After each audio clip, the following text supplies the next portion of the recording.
17.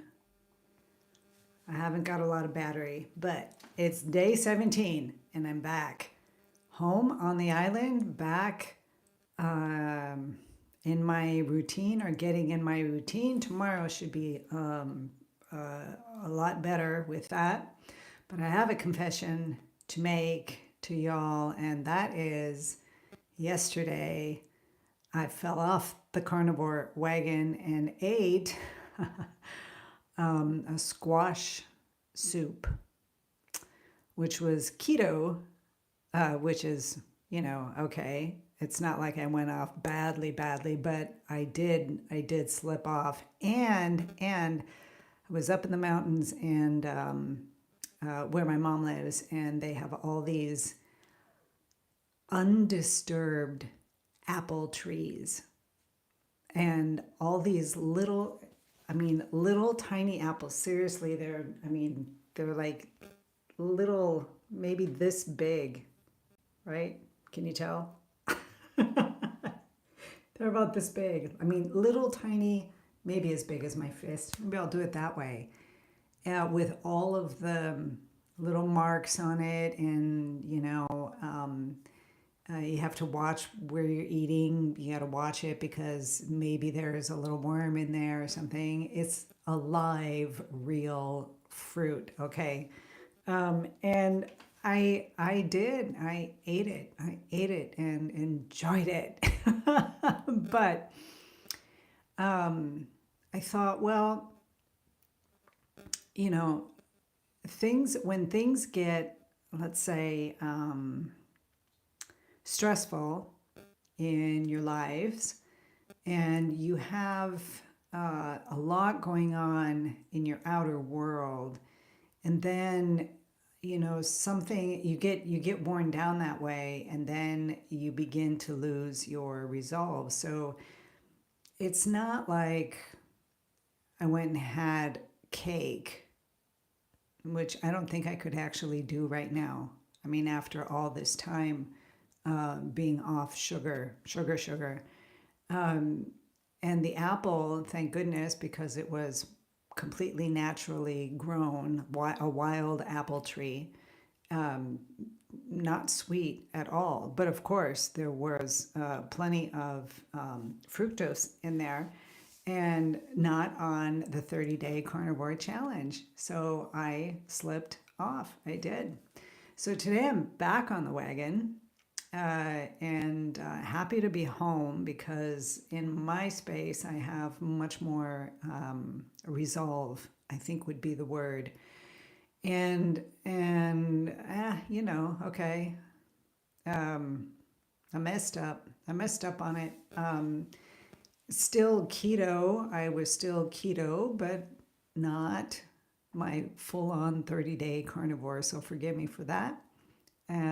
But it is what it is. And I think the whole point of this is to say that we all will waver. And there'll be days when a certain something in front of you is like, well, I'm just going to do it. You have a confession too. I ate a very small, thin, tiny bar, 50% dark chocolate.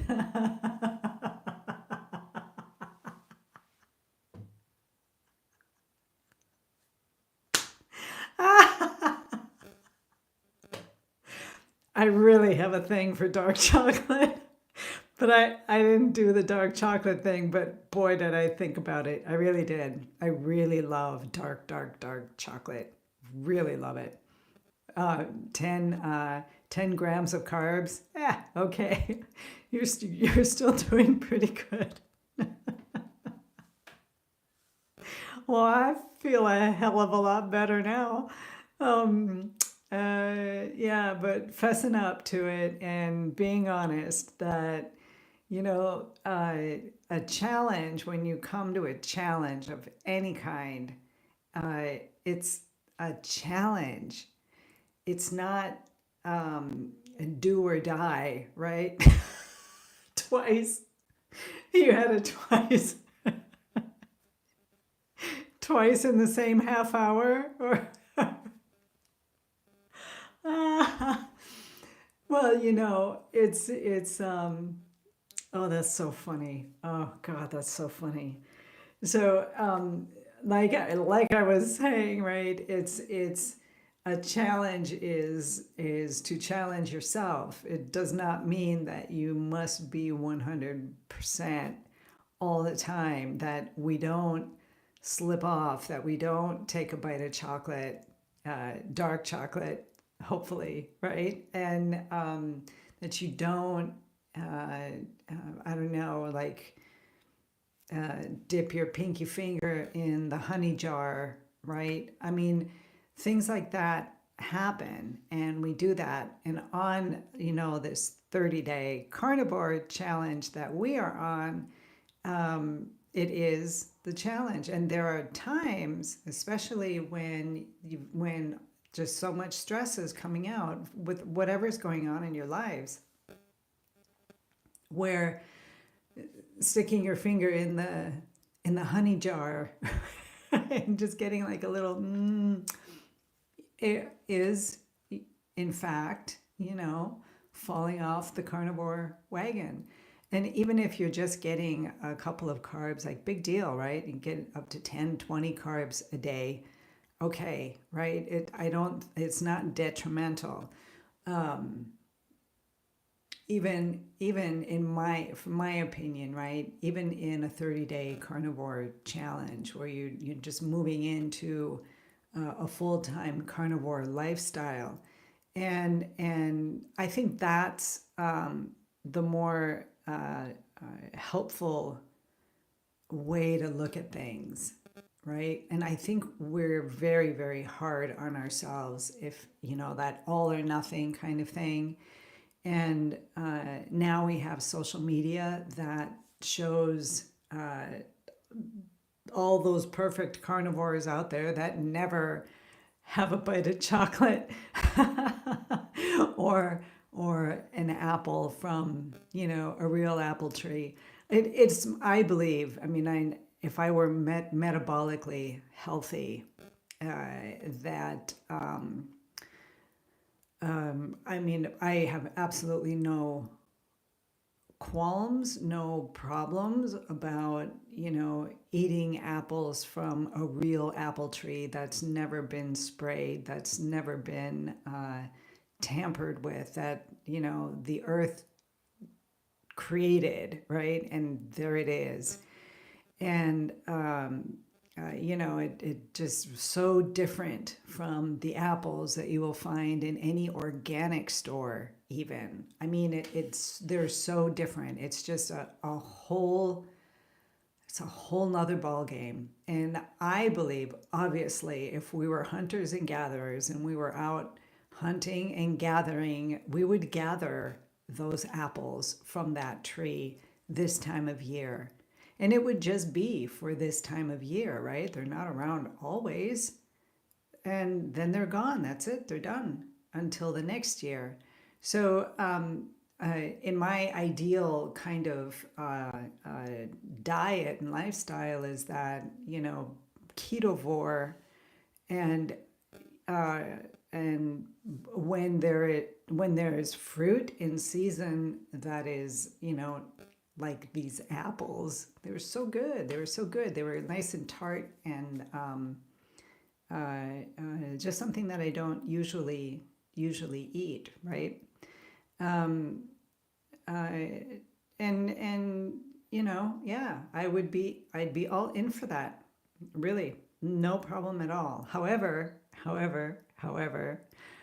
I will stay carnivore because I don't ever want to start getting outbreaks again.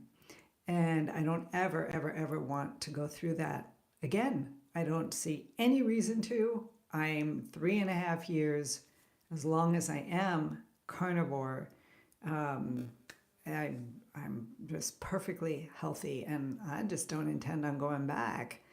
So once in a while, right, this falling off the wagon kind of thing, and eating an apple or that dark chocolate, or I don't know, the squash soup, which had no sugars in it, had nothing but you know, squash has I don't even know how many carbohydrates it has, but it's got more. It's got plenty. And you know, okay. Today I'm back on the wagon and starting again tomorrow on day 18. Back full force carnivore. Let's see if I make it to the end of this month, full force carnivore, and we'll see because some minor things have been different as long as I was carnivore. Like this morning after eating the soup and the apple yesterday, I woke up this morning and I was not as clear-headed. I was groggy, and I don't wake up groggy. And I slept well. I mean, I slept just fine, so it's not like I didn't get enough sleep.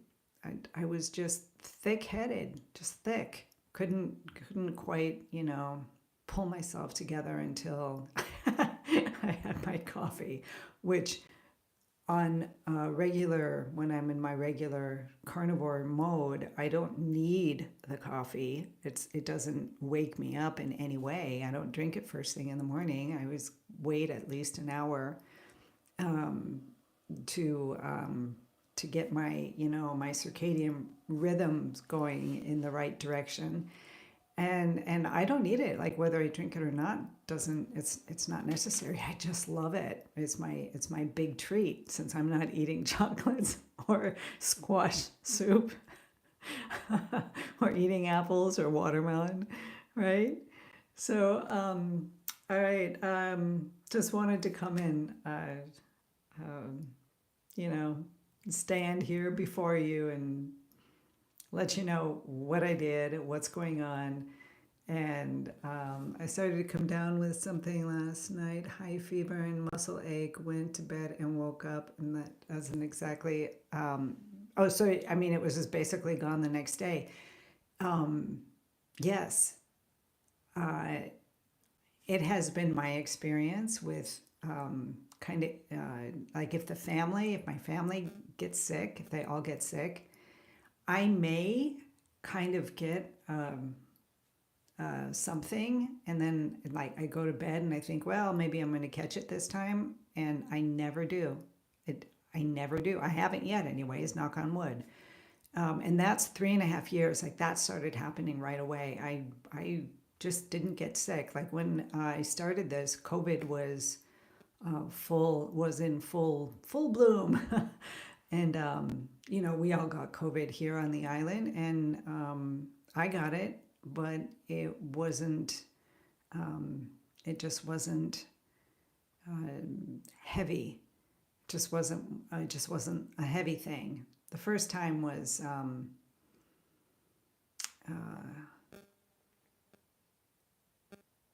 what was that? It was 2024 in September. I want to say 2021. I think I had been my first 6 months carnivore, or I hadn't quite started yet. But anyways, when I did have COVID, I got it twice. The second time was just like 2 days just 2 days. And then nothing else. Any kind of minor upset of any kind was really literally just a day, but nothing that would make me just like lie down and not do anything, be sick. Nothing like that. So we'll see. I don't know. Going back full carnivore, starting today, and we'll see tomorrow what happens and how I am, how I wake up, and if it all goes well. So you guys, it's good to be back home and good to get back on my rhythm. So I'll see you tomorrow. Okay. Yeah. All right. Have a great day. Good night.